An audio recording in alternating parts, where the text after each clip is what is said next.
Bharat Nangasi, Ning Tambagazahi, Humputaramapan Suba, Kumon, Lebak Sinbatunga, the Pangtokli, Mapung Ebatoram, Lebak Konung New Delhi, Pradhan Mantri Narendra Modina, Zati Gimatsu, Hongi Peral Sankatuna Pangtoki. ऐतिहासिक ओइरबा लाल किलादगी प्रधानमंत्री नरेंद्र मोदीना निंगतम नुमित असिदा जातिगी मियामदा वा nganki minute चामग Sumana अहुम सांगबा प्रधानमंत्री जातिगी मियामदा थमखिबा वारोल अदुगी मतंगदा Khanna नैननबा मणिपुरदा नुंगतिगी फोंगबा पाउसे Sangai express Manipuri addition की editor खोगेंद्र खोमद्राम Akashvani Imphal की स्टूडियोदा लेंगसिंदुना लेबिरे editor बुतराम नोक्सरी थागचे ngasi प्रधानमंत्री की वारोलदा मरु ओइना लेबाकसिगी नहासिंगबु थबक पीबा ngakselgi amadi demography da singnarakpa laklibana chingbasingi matangda mapung oiba mieng thamduna panbiki प्रधानमंत्री की वारोलदा लेबाकसिगी demography da singnaba kaya lakliba sing asil laksinanaba thabak laukhatkani haibagi matangda supanki mahakna high power demography mission hawdopagi matangda su thambiki masigi matangda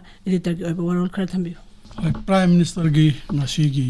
red port ta pikhiba mahaki warol adu minute chamaga ohum sangba mahagi wana khwaidigi hena sangba adugumba warol ma thamkhibani warol da tongan tongan wa phamayam thamgi manungda hojik haibikriba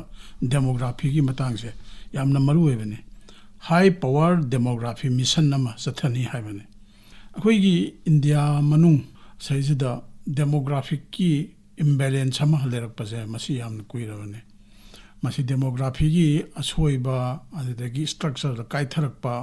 sigumba mayam se maruina mitop haibidi yumlona balaiba Bangladesh tagi ni khangde Pakistani khangde Myanmar dagi sangsilakpa mitop se illegal immigrant haibitare moi mayam se sum sangsilaga sum mitop sing asina mitop oina leiba nataba akhoi gi India gi citizen oina leisalakpa masina akhoi gi hana leijaramba indigenous citizen khangde India gi citizen puna maksigi structure ama lairamba population da akaiba lakpa mitom na hingalakpa sigum issue ma saung na mayong aduna lai Prime Minister na ngasi haibikhiba tu ngakta nataba hana dagi su masigi issue se saung na lairakpa dagi thabak mayam ama lokalakpada handakta su Assam da lokhatkhiba thabak mayam ama haidi illegal immigrant mayam takthok na ba honarakpa thabak Assam dagi chenthorakpada Nagaland da gari chani rom changsel e haiba aduna awangno pok lamdam gi state sing seijida mitop sing ase state amadigi takhai bani khangde hana changchalaga lechen mani khangde moi sing se khandok ana ba khandoga maramda langina bathaba ma yamna kanna lokhalakpadagi awangno pok state sing da magi bari lena government notice thokta thabak lokhat pa ure khoi manipur ju adum lokhali Prime Minister gi wafam sida 15 maksu khoi manipur se demographic imbalance kaitharakpagi matangdadi achauba issue ma mayong adana hana dagi lairabane aduna Prime Minister na handak lakhutkani hairiba high power demography mission ase mase akhoi manipur gi oina su yam maru oi India punamaki oina maru oi aduga maru oina akhoi manipur gi issue dadi yamna maru oi masina demographic imbalance live je masai maru oina kai tawge haida infiltration haibidi illegal immigrants migrants in changsala kanda border area power ga changsala ga leisalakpa maduna kari babu lake haida national security da chawu singna ba ma phaw lakpane aduna masina kari kahale India gi unity de zu kahale integrity de zu kahale citizen singi hak sing da su loina ba akai ba ma lai ba aduna Prime Minister na hariba se demography gi structure da akai ba lakpa se pura masi loina ba muthat na ba masi lechonglei lehendana ba high power yam shakti leiba aduma mission nama changsel lakani haibane aduna masigi mission ase yamna maru oi India gi oina su maru oi akhoi manipur gi oina su yamna maru oi aduna hojik su masiga mari le thabak sing lokatpa mayamna loi khangnaraba ngaktani border area da power ga changsilakpa haije khoina ju loina ba dum khange manipur gi border je 398 km se da fencing khari kilometer tara ba yobana te aduna India gi oina di awangno pok lamdam ga Myanmar ka taina diba 1643 km loina bakse samban khani haibale rabane masida ju achauba challenge maya amamjo mu leiribani yani yaro haibagi adubo mapumoina yengbada India da leiriba achauba singnaba se masi thengna ge hairadi asagi high energy panjagi ba Prime Minister ju haiba national security gi challenge adegi lewaksi unity integrity adegi citizen singi right mangtharakba si kanana ba sigomba Prime Minister na hariba high power demography mission je masi amna maru oi masi akhoi lengak na ka thau lokhatpa taba miyam na su cooperation ama piba ma sangi samna ngamkhai area da mi chang pasibo ngamkhai area da leibe mi jingduna government da ta abadi saina mi top change du ta de madu moi je sak khangdokpa oi ꯑꯩꯈꯣꯏ ꯃꯅꯤꯄꯨꯔꯒꯤ context ꯌꯦꯡꯉꯀꯥꯟꯗ ꯂꯩꯕꯥꯛ ꯃ꯭ꯌꯥꯟꯃꯥꯔꯗ ꯊꯣꯛꯏꯕ ꯆꯔꯥꯡꯅꯕ ꯐꯤꯕꯝꯁꯤꯅ ꯃꯣꯏ ꯃꯔꯝꯗ ꯂꯩꯔꯗꯤ ꯁꯤꯔꯅꯤꯅ ꯈꯪꯉꯛꯄ ꯃꯤꯗꯨꯗꯤ ꯑꯩꯈꯣꯏꯅ ꯃꯇꯝ ꯈꯔ ꯌꯥꯡꯖꯐꯝ ꯄꯤꯕ ꯀꯩꯁꯨ ꯀꯥꯏꯗꯦ ꯑꯗꯨꯕꯨ ꯂꯝꯗꯝꯁꯤꯒꯤ ꯁꯤꯇꯤꯖꯟ ꯑꯣꯏꯍꯟꯗꯅ ꯈꯪꯉꯔꯣꯏ ꯎꯔꯔꯣꯏ ꯍꯥꯏꯗꯅ ꯇꯧꯕꯗꯨꯗꯤ ꯌꯥꯝꯅ ꯆꯨꯝꯗꯦ ꯑꯗꯨꯅ ꯃꯁꯤ ꯂꯩꯉꯥꯛꯅ ꯂꯧꯈꯠꯄ ꯊꯕꯛꯁꯤꯗ ꯃꯤꯌꯥꯝꯒꯤ ꯀooperation ꯌꯥꯝꯅ ꯗꯔꯀꯥꯔ ꯑꯣꯏꯌꯦꯅ ꯑꯩ ꯗꯦꯃꯣꯒ꯭ꯔꯥꯐꯤꯒꯤ ꯃꯇꯥꯡꯁꯦ ꯑꯗꯨꯃꯥꯏꯅ ꯊꯝꯖꯒꯦ ꯌꯥꯝꯅ ꯅꯨꯡꯉꯥꯏꯖꯩ ꯑꯦꯗꯤꯇꯔꯕꯨ ꯊꯥꯒꯠꯆꯔꯤ ꯊꯪꯗ ꯑꯃꯨꯛ ꯂꯥꯛꯆꯅꯤꯡꯕꯁꯤꯅ ꯉꯁꯤꯒꯤ ꯄ꯭ꯔꯙꯥꯟ ꯃꯟꯇ꯭ꯔꯤꯅ ꯊꯝꯕꯤꯈꯤꯕ ꯋꯥꯔꯣꯜꯁꯤꯗ ꯑꯩꯈꯣꯏꯒꯤ ꯂꯩꯕꯥꯛꯁꯤꯒꯤ ꯉꯥꯛꯁꯦꯜꯒꯤ ꯂꯝꯗ ꯌꯥꯝꯅ ꯃꯔꯨꯑꯣꯏꯕ ꯃꯤꯁꯟ ꯁꯨꯗꯔꯁꯟ ꯆꯀ꯭ꯔꯅ ꯑꯁꯤꯒꯤ ꯃꯤꯁꯟ ꯑꯃ ꯍꯧꯗꯣꯛꯂꯒꯅꯤ ꯍꯥꯏꯕ ꯋꯥꯐꯝ ꯑꯃꯁꯨ ꯃꯥꯒꯤ ꯖꯥꯇꯤꯒꯤ ꯃꯤꯌꯥꯝꯗ ꯊꯝꯕ ꯋꯥꯔꯣꯜꯁꯤꯗ ꯄꯟꯕꯤꯈꯤ ꯃꯁꯤꯒꯤ ꯃꯤꯁꯟꯁꯤꯒꯤ ꯃꯇꯥꯡꯗꯁꯨ ꯈꯔ ꯊꯝꯕꯤꯌꯨ ꯃꯤꯁꯟꯁꯤꯒꯤ ꯃꯇꯥꯡꯗ ꯍꯥꯏꯗ꯭ꯔꯤꯉꯩꯗ ꯑꯩ ꯁꯨꯗꯔꯁꯟ ꯆꯀ꯭ꯔꯁꯤꯒꯤ ꯍꯥꯏꯐꯦꯠ ꯑꯗꯨꯝ ꯍꯥꯏꯖꯒꯦ ꯑꯩꯁꯦ ꯑꯗꯨꯝ ꯙꯔꯃ ꯀꯔꯃ ꯑꯗꯨꯒꯨꯝꯕꯗꯤ ꯊꯣꯏꯅ ꯈꯪꯕ ꯅꯠꯇꯦ ꯑꯗꯨꯕꯨ ꯑꯩꯈꯣꯏꯅ ꯁꯨꯝ ꯍꯧꯖꯤꯛ ꯐꯥꯎꯕ ꯍꯤꯡꯉꯛꯄꯁꯤꯗ ꯇꯥꯕꯗ ꯁꯨꯗꯔꯁꯟ ꯆꯀ꯭ꯔ ꯍꯥꯏꯁꯦ ꯁ꯭ꯔꯤ ꯀ꯭ꯔꯤꯁꯅꯒꯤ ꯈꯨꯗꯣꯝꯕꯤꯗ ꯎꯪꯕ ꯈꯨꯠꯇ ꯎꯪꯕ ꯆꯀ꯭ꯔꯗꯨꯅꯤ ꯃꯁꯤꯒꯤ ꯆꯀ꯭ꯔꯁꯤꯕꯨ ꯊꯥꯗꯣꯛꯈ꯭ꯔꯕ ꯑꯣꯏꯗꯤ ꯃꯗꯨꯅ ꯃꯥꯒꯤ ꯃꯊꯧꯗꯨ ꯇꯧꯗꯅ ꯍꯜꯂꯛꯄ ꯂꯩꯇꯦ ꯁꯨꯡꯁꯣꯏ ꯁꯣꯏꯗꯕ ꯀꯩꯅꯣꯅꯤ ꯑꯗꯨꯅ ꯄ꯭ꯔꯥꯏꯝ ꯃꯤꯅꯤꯁꯇꯔꯅ ꯍꯥꯏꯔꯤꯕꯁꯦ ꯃꯁꯤ ꯑꯩꯈꯣꯏꯒꯤ ꯏꯟꯗꯤꯌꯥꯒꯤ ꯁꯦꯀ꯭ꯌꯨꯔꯤꯇꯤ ꯃꯁꯤꯒꯤꯗꯃꯛꯇ ꯁꯨꯗꯔꯁꯟ ꯆꯀ꯭ꯔ ꯍꯥꯏꯅ ꯃꯁꯤꯒꯤ ꯑꯅꯧꯕ ꯊꯕꯛ ꯑꯃ ꯄꯥꯏꯈꯠꯀꯅꯤ ꯍꯥꯏꯕꯅꯦꯕ ꯑꯗꯨꯅ ꯏꯟꯗꯤꯌꯥꯒꯤ 64 ꯁꯨꯕ ꯏꯟꯗꯤꯄꯦꯟꯗꯦꯟꯁ ꯗꯦꯗꯤ ꯄꯥꯡꯊꯣꯛꯏ ꯍꯥꯏꯕꯕꯨ ꯏꯟꯗꯤꯌꯥꯒꯤ ꯁꯤꯡꯅꯕ ꯃꯌꯥꯝ ꯑꯃ ꯂꯩꯕ ꯌꯨꯝꯂꯣꯟꯅꯕ ꯂꯩꯕꯥꯛꯇꯒꯤꯅꯤ ꯈꯪꯗꯦ ꯃꯥꯂꯦꯝꯒꯤ ꯑꯇꯩ ꯂꯩꯕꯥꯛꯇꯒꯤꯅꯤ ꯈꯪꯗꯦ ꯁꯤꯡꯅꯕ ꯃꯌꯥꯝ ꯑꯃ ꯂꯩ ꯑꯗꯨꯅ ꯁꯤꯒꯨꯝꯕ ꯁꯤꯡꯅꯕꯁꯤꯡ ꯑꯁꯦ ꯆꯞ ꯆꯥꯅ ꯊꯦꯡꯅꯅꯕ ꯁꯨꯗꯔꯁꯟ ꯆꯀ꯭ꯔ ꯀꯧꯕ ꯑꯅꯧꯕ ꯃꯤꯁꯟ ꯑꯃ ꯄꯥꯏꯈꯠꯀꯗꯕꯅꯤ ꯃꯤꯁꯟꯁꯤꯗ ꯇꯧꯗꯣꯏꯁꯦ ꯑꯩꯈꯣꯏꯒꯤ ꯀꯔꯤ ꯍꯥꯏꯇꯥꯔꯦ ꯅꯦꯁꯅꯦꯜ ꯁꯦꯀ꯭ꯌꯨꯔꯤꯇꯤ ꯁꯤꯜ ꯍꯥꯏꯗꯤ ꯂꯩꯕꯥꯛ ꯑꯁꯤꯕꯨ ꯉꯥꯛ ꯁꯦꯜꯒꯤ ꯑꯣꯏꯕ ꯁꯦꯀ꯭ꯌꯨꯔꯤꯇꯤꯒꯤ ꯊꯕꯛꯁꯦ ꯃꯁꯤ ꯄꯥꯛꯊꯣꯛ ꯆꯥꯎꯊꯣꯛꯍꯟꯕ ꯃꯄꯥꯡꯒꯜ ꯀꯜꯍꯟꯕ ꯑꯃꯗꯤ ꯑꯅꯧꯕ ꯃꯑꯣꯡꯗ ꯍꯥꯏꯗꯤ ꯃꯣꯗꯔꯅꯥꯏꯖ ꯇꯧꯕ ꯃꯑꯣꯡꯗ ꯇꯧꯕꯅꯤ ꯃꯁꯤꯗꯤ ꯗꯨꯝ ꯁ꯭ꯇ꯭ꯔꯛꯆꯔ ꯑꯃ ꯃꯇꯣꯟꯗꯒꯤ ꯄꯤꯛꯑꯒ ꯁꯨꯝ ꯀꯨꯊꯔꯛꯄ ꯃꯇꯣꯟꯗꯨꯗ ꯀꯔꯤꯒꯨꯝꯕ ꯑꯃ ꯇꯥꯔꯁꯨ ꯑꯗꯨꯝ ꯅꯥꯟꯊꯈꯤꯕ ꯃꯅꯨꯡꯗ ꯆꯪꯕ ꯁꯣꯛꯄ ꯉꯝꯗꯕ ꯑꯗꯨꯒꯨꯝꯕ ꯁꯥꯊꯤꯕ ꯃꯈꯜꯒꯤ ꯑꯗꯨꯒꯨꯝꯕ ꯃꯁꯤꯅ ꯑꯩꯈꯣꯏ ꯏꯁꯥ ꯏꯇꯣꯝꯇ ꯂꯩꯕꯥꯛ ꯑꯁꯤꯕꯨ ꯉꯥꯛꯊꯣꯛꯆꯕ ꯉꯝꯕ ꯂꯩꯕꯥꯛ ꯑꯁꯤꯒꯤ ꯁꯤꯇꯤꯖꯟꯁꯤꯡꯁꯤꯗ ꯃꯣꯏꯒꯤ ꯐꯪꯐꯝ ꯊꯣꯛꯄ ꯐꯪꯍꯟꯕ ꯁꯤꯇꯤꯖꯟꯁꯤꯡꯗ ꯁꯦꯀ꯭ꯌꯨꯔꯤꯇꯤ ꯂꯩꯍꯟꯕ ꯂꯩꯕꯥꯛ ꯑꯁꯤꯒꯤ ꯁꯦꯀ꯭ꯌꯨꯔꯤꯇꯤꯁꯨ ꯂꯩꯍꯟꯕ ꯑꯗꯨꯒꯨꯝꯕ ꯃꯈꯜꯒꯤ ꯈꯣꯡꯖꯪ ꯑꯃ ꯑꯗꯒꯤ ꯃꯁꯤꯗꯤ ꯆꯪꯁꯤꯟꯒꯅꯤ ꯍꯥꯏꯕꯅꯤ ꯌꯥꯝꯅ ꯔꯤꯁꯥꯔꯆ ꯇꯧꯔꯒ ꯊꯤꯖꯤꯜꯂꯀꯥꯟꯗ ꯆꯪꯒꯗꯕ ꯈꯣꯡꯖꯪꯅꯤ ꯍꯟꯗꯛꯇꯁꯨ ꯑꯗꯨꯝ ꯊꯣꯛꯈ꯭ꯔꯦ ꯃꯌꯥꯝ ꯑꯩꯈꯣꯏꯅ ꯑꯗꯨꯝ ꯍꯧꯖꯤꯛꯁꯦ ꯑꯣꯄꯔꯦꯁꯟ ꯁꯤꯟꯗꯨꯔ ꯒꯥꯏꯅ ꯍꯥꯏꯅꯈꯤꯕ ꯑꯃ ꯄꯥꯀꯤꯁꯇꯥꯟꯗ ꯕꯦꯁ ꯇꯧꯕ ꯄꯥꯀꯤꯁꯇꯥꯟꯅ ꯁꯧꯒꯠꯄꯅꯤ ꯍꯥꯏꯕ ꯇꯦꯔꯣꯔꯤꯁꯅ ꯏꯟꯗꯤꯌꯥꯗ ꯀꯥꯁꯃꯤꯔꯒꯤ ꯄꯦꯍꯜꯒꯥꯝꯗ ꯂꯥꯟꯗꯥꯔꯛꯇꯅ ꯃꯤ ꯃꯌꯥꯝ ꯑꯃ ꯍꯥꯠꯈꯤꯕ ꯃꯤꯆꯝ ꯃꯌꯥꯝ ꯑꯃ ꯀꯩꯁꯨ ꯈꯪꯖꯗꯕ ꯃꯌꯥꯝ ꯑꯃ ꯍꯥꯠꯈꯤꯕ ꯃꯗꯨꯗ ꯏꯟꯗꯤꯌꯥꯅ ꯆꯠꯊꯈꯤꯕ ꯑꯣꯄꯔꯦꯁꯟ ꯁꯤꯟꯗꯨꯔꯒꯤ ꯋꯥꯗꯣ ꯍꯧꯖꯤꯛ ꯐꯥꯎꯕ ꯂꯣꯏꯗ꯭ꯔꯤꯕꯅꯤ ꯑꯣꯄꯔꯦꯁꯟ ꯁꯤꯟꯗꯨꯔ ꯍꯥꯏꯕꯁꯤ ꯏꯟꯗꯤꯌꯥꯗ ꯀꯔꯤꯒꯨꯝꯕ ꯑꯃꯠꯇ ꯑꯔꯥꯟꯕ ꯊꯕꯛ ꯇꯧꯔꯛꯄ ꯌꯥꯔꯣꯏ ꯇꯧꯔꯛꯑꯕꯗꯤ ꯃꯗꯨ ꯆꯞ ꯆꯥꯅ ꯊꯦꯡꯅꯒꯅꯤ ꯍꯥꯏꯕꯅꯤ ꯄ꯭ꯔꯥꯏꯝ ꯃꯤꯅꯤꯁꯇꯔꯅ ꯍꯥꯟꯅꯁꯨ ꯍꯥꯏꯈ꯭ꯔꯦ ꯑꯣꯄꯔꯦꯁꯟ ꯁꯤꯟꯗꯨꯔ ꯍꯥꯏꯁꯦ ꯍꯟꯗꯛ ꯆꯠꯊꯈꯤꯕ ꯑꯣꯄꯔꯦꯁꯟꯗꯨ ꯈꯛꯇ ꯅꯠꯇꯦ ꯏꯟꯗꯤꯌꯥꯒꯤ ꯃꯇꯝ ꯆꯨꯞꯄꯒꯤ ꯑꯣꯏꯅ ꯆꯠꯊꯗꯨꯅ ꯂꯩꯔꯒꯗꯕ ꯑꯗꯨꯒꯨꯝꯕ ꯃꯈꯜꯒꯤ ꯑꯣꯄꯔꯦꯁꯟ ꯑꯃꯅꯤ ꯍꯥꯏꯗꯤ ꯌꯦꯛꯅꯕꯅ ꯌꯨꯝꯂꯣꯟꯅꯕꯅ ꯏꯟꯗꯤꯌꯥꯕꯨ ꯎꯁꯤꯠꯇꯕ ꯑꯗꯒꯤ ꯏꯟꯗꯤꯌꯥꯒꯤ ꯁꯤꯇꯤꯖꯟꯁꯤꯡ ꯑꯁꯤꯕꯨ ꯃꯥꯡꯍꯟ ꯇꯥꯍꯟꯕ ꯑꯗꯒꯤ ꯅꯦꯁꯅꯦꯜ ꯁꯦꯀ꯭ꯌꯨꯔꯤꯇꯤꯗ ꯁꯣꯛꯄ ꯌꯥꯕ ꯊꯕꯛ ꯑꯃꯠꯇ ꯇꯧꯕ ꯌꯥꯔꯣꯏ ꯍꯥꯏꯕꯅꯤ ꯑꯗꯨꯅ ꯄ꯭ꯔꯥꯏꯝ ꯃꯤꯅꯤꯁꯇꯔꯅ ꯂꯥꯎꯊꯣꯛꯈ꯭ꯔꯤꯕ ꯉꯁꯤꯒꯤ ꯁꯨꯗꯔꯁꯟ ꯆꯀ꯭ꯔ ꯍꯥꯏꯕꯁꯦ ꯃꯁꯤ ꯌꯥꯝꯅ ꯁꯥꯊꯤꯕꯅꯤ ꯁꯥꯊꯤꯕ ꯍꯥꯏꯗꯅ ꯃꯁꯤ ꯃꯤꯉꯣꯟꯗ ꯍꯥꯠꯀꯦ ꯇꯨꯞꯀꯦ ꯌꯨꯝꯂꯣꯟꯅꯕꯗ ꯇꯧꯒꯦ ꯍꯥꯏꯕ ꯅꯠꯇꯦ ꯏꯟꯗꯤꯌꯥꯗ ꯁꯤꯡꯅꯔꯛꯄ ꯄꯨꯝꯅꯃꯛ ꯆꯞ ꯆꯥꯅ ꯃꯥꯌꯣꯛꯅꯅꯕ ꯍꯧꯖꯤꯛꯀꯤ ꯃꯇꯝꯁꯤꯗꯤ ꯑꯗꯨꯝ ꯈꯪꯅꯔꯕꯅꯤ nuclear technology nuclear warhead ꯑꯗꯨ ꯂꯩ ꯍꯥꯏꯗꯅ ꯉꯔꯥꯡ ꯅꯍꯥꯟꯗꯁꯨ ꯄꯥꯀꯤꯁꯇꯥꯟꯒꯤ ꯑꯥꯔꯃꯤ ꯆꯤꯞꯇꯨꯅ ꯌꯨꯑꯦꯁꯇ ꯆꯠꯂꯒ ꯏꯟꯗꯤꯌꯥꯒꯤ ꯃꯊꯛꯇ ꯅ꯭ꯌꯨꯀ꯭ꯂꯤꯌꯔ ꯋꯥꯔ ꯇꯧꯅꯤ ꯑꯗꯨ ꯇꯧꯅꯤ ꯍꯥꯏꯅ ꯑꯩꯈꯣꯏꯗ ꯍꯧꯔꯛꯑꯕꯗꯤ ꯄ꯭ꯔꯤꯊꯤꯕꯤ ꯇꯪꯈꯥꯏ ꯑꯃ ꯇꯨꯝꯍꯟꯅꯤ ꯀꯥꯏꯅ ꯋꯥꯉꯥꯡ ꯐꯖꯗꯕ ꯉꯥꯡꯕꯒꯤ ꯊꯧꯗꯣꯛ ꯂꯩꯈ꯭ꯔꯦ ꯑꯗꯨꯕꯨ ꯍꯧꯖꯤꯛ ꯍꯥꯏꯔꯤꯕ ꯁꯨꯗꯔꯁꯟ ꯆꯀ꯭ꯔ ꯍꯥꯏꯔꯤꯁꯤꯗ ꯄ꯭ꯔꯥꯏꯝ ꯃꯤꯅꯤꯁꯇꯔꯅ ꯍꯥꯏꯔꯤꯁꯤꯗꯗꯤ ꯃꯇꯝ ꯑꯃꯗ ꯑꯩꯈꯣꯏꯒꯤ ꯂꯣꯔꯗ ꯁ꯭ꯔꯤ ꯀ꯭ꯔꯤꯁꯅꯅ ꯃꯥꯒꯤ ꯑꯔꯥꯟꯕ ꯇꯧꯔꯛꯄ ꯃꯤꯁꯤꯡꯁꯦ ꯉꯥꯛꯄꯤꯕ ꯌꯥꯕ ꯌꯦꯡꯉꯀꯥꯟꯗ ꯈꯪꯕ ꯉꯝꯃꯛꯇ꯭ꯔꯕ ꯃꯗꯨꯅ ꯍꯦꯟꯖꯜꯂꯛꯀꯗꯕ ꯑꯣꯏꯔꯕꯗꯤ ꯁꯨꯗꯔꯁꯟ ꯆꯀ꯭ꯔꯗꯨ ꯊꯥꯗꯣꯛꯑꯒ ꯑꯔꯥꯟꯕ ꯇꯧꯔꯛꯄ ꯃꯤꯗꯨꯕꯨ ꯃꯥꯡꯍꯟꯈꯤꯕꯅꯤ ꯑꯗꯨꯃꯥꯏꯅ ꯇꯧꯗꯅ ꯏꯟꯗꯤꯌꯥꯒꯤ ꯃꯊꯛꯇ ꯑꯔꯥꯟꯕ ꯊꯕꯛ ꯇꯧꯔꯛꯀꯅꯤ ꯍꯥꯏꯗꯅ ꯑꯗꯒꯤ ꯐꯠꯇꯕ ꯊꯕꯛ ꯇꯧꯅꯤ ꯏꯟꯗꯤꯌꯥꯕꯨ ꯑꯋꯥꯕ ꯅꯪꯍꯟꯒꯅꯤ ꯍꯥꯏꯅ ꯈꯜꯂꯛꯄ ꯄꯨꯝꯅꯃꯛꯇꯣ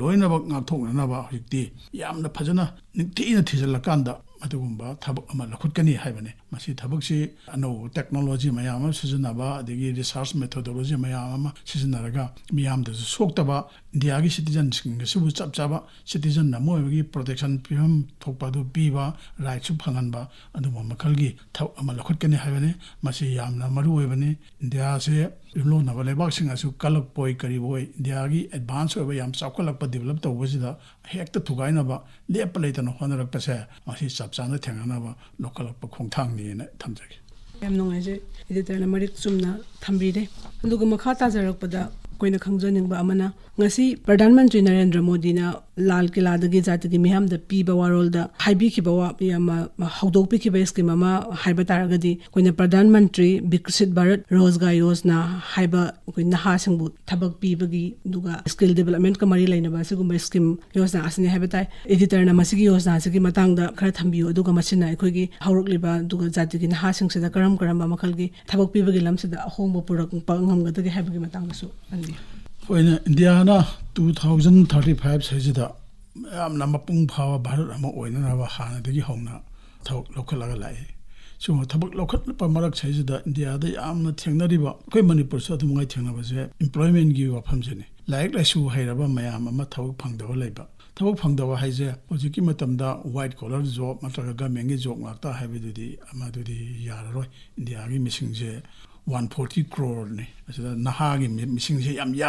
Nahagi missing yams in India Naha with Lebak ni Benabo Henry. I don't know Naha mayam say Masana Masabu Tabak Bijabani Kangde any form that Tawama Pangandavayade. I don't know any Prime Minister October PM Biksit Bharat Rozgar Yosna Haze. Masigi Pandam de Quigi Lakadoriba Matangi any Haidare. Masai the Jobsi Hunga Lak and K Haidarene, Madumba Jobsi create Tobanever. I don't know, so he and his get of doing Masigi Makaja is the Anova, Quaking Nahawi, Muising as a crore lak ama, Masigi Mataktehan, Masina, Anova employment, Pini, Haidana, by no Pongde. Masi ta couldn't you in an housing is the financial support, more the P.D. Abolishing trauma, traumani. Masina Quigi, Ning Tamba, Barat says, Okapa Barat, Amo, Winanova, Heidi, Ojikin housing say, where Yamas skills later, Actin, Yaman, skill in the above Henry. Mina like a Suzo Hairaba, a dig tabaki hazing believer, muising a cedar tatagi financial support, listening trauma, trangazi, Pira Kanda, Barot say, Ning Tamba Barot, and Lady Vase Masiam, Sokot Leva Amo Henanaba, at Mina, local Pane. Masigi say, Prime Minister Narendra Modina, we quidra the key, July Tang, Amadura, Pamgiba, Eden, Cabinet Kimi Pamdazu, Masigi Matang Shidazu, what if Loki Valerabane. Karigino da Tabak Pangdana sum labor has the Makoi Kanga Kangasi Prime Minister High Hidabawani. Tabak later sum Panglay the labor me has a Kaidoge the Masina Apavasuto E, where Pata was Mayamatoreva. Apabato would get so kaide, Patabato was a pate. I don't know, Tabak Ama, Pira Ganda, Magi Tava Amal Helaga,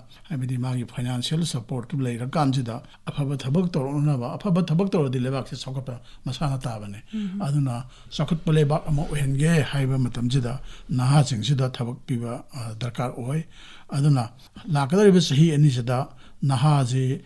Krur Lak Ma Haidare Yame Mayamzi Tabak Pin and Nava Pandam ne Prime Minister Tamize. I don't know Punna Masida Tamizi Jobsi Krur Humga Lak Yankei Masi Shamakanda Baroche Ninka Tamba Baroche Masokot Pabaro Mohenba Badigi Masinyama Nahazing Jet Tabak Pirakanda Leva Asigi Hene Panaba Tabak Anaba, Adumba Pandam, the Adumba Prime Sananga Tokivani, employment schemes, Yam Namaru Skimni, Masi Kari Haidare. Why Hana Sudum, we the Azida Kangde, Manipur Kangde, Na Mayama, Tabak Pigani, I don't know, Tokiva Mayam delay, and the Wokoi Manipuri, the Labak Tiva Haidare, Manipuri Fianzi. In the argument, Sunico. We COVID-19 lucky with the home in the Agripium Yama Sokiva, Manipur some money in COVID-19 and the Manipur Yama Sokre. I think Matunda Hosila films now. Second, but the Blamengi Maike at the Nahazing Sida skill later, hitwishing to wherever Naha, like I saw here, but things that Tabak Bibi Maike sanction, but one or two. I don't know. Prime Minister Loctoiba, Sahi and Nigi Manunda, Mayama Shamba, the Nahamayama, Tabak Piba, Madurina, Nahazing Sida, financial support Piba, I was a Yam Namaru Skimni, Maseta with the Wiskims here, Pazana, Quina, so that something was a. Why, the Angata Hibus no idea where Manipurzi, Pazapa skim Mayama, project Mayama here, Lakanda, implementation Gimatang, the hair, as well as Yahweh. I think monitoring by implementation Gumbasumba, as well as Yahweh, and the Prime Minister Nangasi, Red Fort, Yam Etiasi over. Minute Samaga Humsang and Gangi better Yagiba, Maruiba point Mangaman the employment scheme I was there, but it told by Kalak Petasu, Lingaki, Marilina authority come the implementing agency khangde monitoring phajana tawrakanda paikhalaboi mase India se 2035 tadi mapung phawa bharot ama malemgi masak naiba hiksu masak naiba leba amo oirakpaduda yamna kanagani maduna mapung oiba thodang loguni na thamjage yam nungaijai ngasigi prime minister na thambigi ba warol singi manungda amatanga mu koina khanna bataragadi leba asida goods and services tax narak phaje chahi nipan mapung phare aduna asigi goods and services tax ki matang sida anogba ko reform ama tauna bagi matang da panbiki asigi matang da so editor na khara thambiyo GST ki matang je koi Manipur jo hojik se phong sa wafam ama oire yam kan ngangnari adubu prime minister na ngasi lok thoki base Diwali da khudol amoina GST ki reform ama la agani haibane mase goods and service tax reform se yam achauba hongba ma mase la kani masina citizen yam kana gani haibane mase khai maru na masai da hairese hoigi essential goods miyoibagi nomagi panchida darkar oiba pot mayam ama laiga sana ngabani khangde sena inabani khangde mai sing khangde mayam se seida tax yamna handaragani haibane ai hujik tax ki expert na tabani chap chana kaya oibano kaya handagado de haiba ngamdre adubo essential item haibadi miyoibagi nomagi panchida tangai phedana sinabi adaba potching asida loriba hujik loin tax loina loriba ngaktani sana ba cheng khangde ama khangde loina ba tax payer ngaktani hoina sari thaiba sele level loina ba tax aw ngaktani adu tax haining ai leitaba sangda handa lagani haibane ba masina micham miyamda yamna kanaba pigedaba adegi masina khoigi industry gi lamda MSME sing masida siu yamna achauba kanaba pini masina relief ama oirani haibadi hana lorama tax ki sangdagi yamna handaba kokhibasu yai adegi dukan thamba rang na handa newspaper mayam amada yaugibane ko dukan da enjang na pi yonda sida magi tax lakh tram nga tarme adu to kun tram tare gaina koi newspaper gi achauba headline oidana phona gibane South India da admaina local vendor masa mayam da achauba tax ama burden nama lakpase masi kohangani haibani prime minister harise aduna tax harise maruina sumi dukan jing khangde service sector da leiba khangde ma lei moina thiriba tax se kana de lobono da akhoi seasonary ba pot chari thaiba phi seliba maruina consumer haise koi consumer de lokhot ki ba tax ngaktane ba aduna hairiba tax mayam se loi handhalagani na hairabani na essential commodities essential goods sing sida smaina handarakpasina adi vendors sing na su tax lo handarani tax lo handaradi direct oina kana ba phangdori je khoi micham miyam spot seasonary ba leiriba mayam jeneba aduna masidi yamna dedicated oiba reform amane aduga mase achauba tax force amana satharakadaba thabakne aduna masina kari kanarani khoi miyam da kana ba haibisina di kaino oida economic growth senthungi phibam phagalapane aigi thamada lupa lising kunthra phang abeda loina ba pochei leibada pochei leiba je including tax yogdoini loina satkhibado tax ki phio pisa do handara boidi adum madu miyam da kana ba adigi senthungi phibam phagat pa haibisidi adum haradone aduna prime minister na masa thami de khoigi kari haidare red tapism sanja thumjagi maphamju lehelaroi mainda haibane aduna Indiana 2047 da 10 trillion US dollar gi economy ma sagat kani haidana mangai bese masi mai pa na bo khona boina lakliba Diwali da miyam de people khudoloina GST reform ama pathogani masida thabak mayam ama manungda lokhalak yai thabak mayam ama adugi process to da torop yai tawadabu khoi miyam dadi hainingai litana kana hangadaba adu makhalgi GST reform ni hojik Manipur da yam kana ngangnariba GST gi matang sida phaiga phatte haina ngangnariba government gi mathakta samalosna tawriba mayam Manipur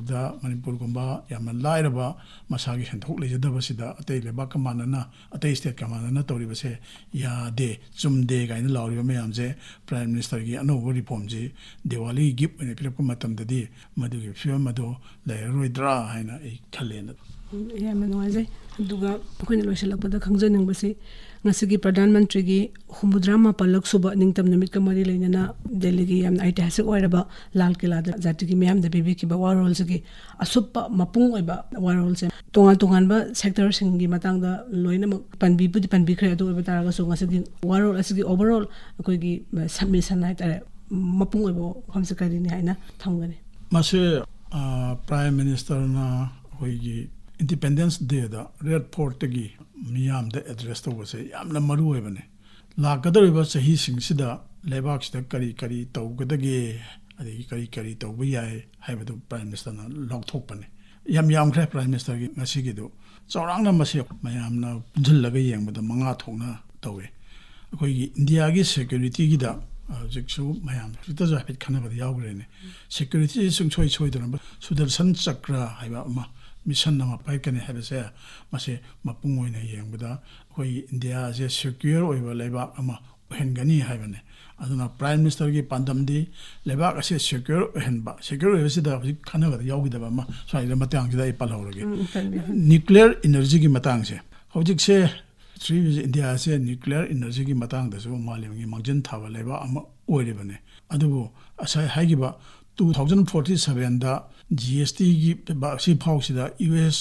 $10 trillion ꯒꯤ economy ꯑꯃ ꯁꯥꯒꯠꯀꯅꯤ ꯃꯁꯩꯁꯤꯗ ꯑꯃ ꯂꯩꯍꯟꯒꯅꯤ ꯍꯥꯏꯕꯁꯤꯒꯤ ꯆꯥꯅꯅ ꯃꯁꯩꯁꯤꯗ ꯏꯟꯗꯤꯌꯥꯒꯤ nuclear ꯏꯅꯔꯖꯤꯒꯤ ꯀꯦꯄꯥꯁꯤꯇꯤꯁꯦ ꯃꯁꯤ ꯍꯥꯟꯅ ꯂꯩꯔꯤꯕꯁꯤꯗꯒꯤ 10% ꯍꯦꯟꯅ ꯁꯛꯇꯤ ꯂꯩꯕ ꯑꯗꯨꯒꯨꯝꯕ ꯑꯃ ꯂꯩꯍꯟꯒꯅꯤ ꯍꯥꯏꯕꯅꯤ ꯑꯗꯨꯅ ꯃꯗꯨꯒꯤ ꯃꯔꯤ ꯂꯩꯅꯅ ꯅ꯭ꯌꯨꯀ꯭ꯂꯤꯌꯔ ꯔꯤꯑꯦꯛꯇꯔ 10 ꯁꯦꯝꯒꯠꯄꯒꯤ ꯊꯕꯛ ꯁꯨꯕꯁꯤ ꯀꯟꯅ ꯆꯠꯊꯔꯤꯕꯅꯤ ꯅ꯭ꯌꯨꯀ꯭ꯂꯤꯌꯔ ꯍꯥꯏꯕꯁꯦ ꯁꯨꯞꯅꯒꯤ ꯑꯩꯈꯣꯏꯅ ꯈꯟꯕꯗ ꯅ꯭ꯌꯨꯀ꯭ꯂꯤꯌꯔ ꯄꯋꯥꯔ ꯍꯥꯏꯔꯒ ꯕꯣꯝ ꯅꯨꯡ ꯑꯗꯨꯒꯤ ꯋꯥ ꯅꯠꯇꯦꯕ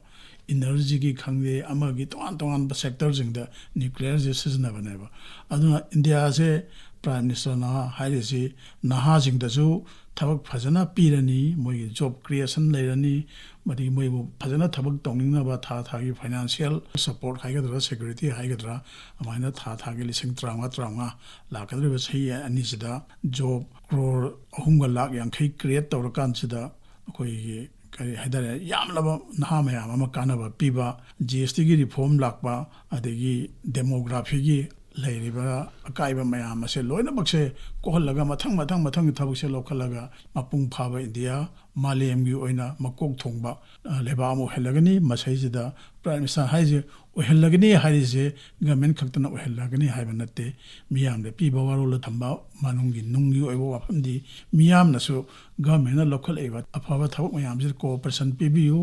ꯃꯤꯌꯥꯝꯒ ꯂꯩꯉꯥꯛꯀ ꯄꯨꯜꯂꯀꯥꯟꯗ ꯏꯟꯗꯤꯌꯥꯁꯦ ꯃꯄꯨꯡ ꯐꯥꯕ ꯃꯥꯂꯦꯝꯒꯤ ꯈ꯭ꯋꯥꯏꯗꯒꯤ ꯍꯦꯟꯅ ꯁꯛꯇꯤ ꯂꯩꯕ ꯈ꯭ꯋꯥꯏꯗꯒꯤ ꯍꯦꯟꯅ ꯑꯐꯕ ꯂꯩꯕꯥꯛ ꯑꯗꯨ ꯑꯣꯏꯍꯜꯂꯁꯤ ꯍꯥꯏꯗꯅ ꯃꯤꯌꯥꯝꯗ ꯄꯥꯎꯖꯦꯜ ꯄꯤꯕꯅꯤ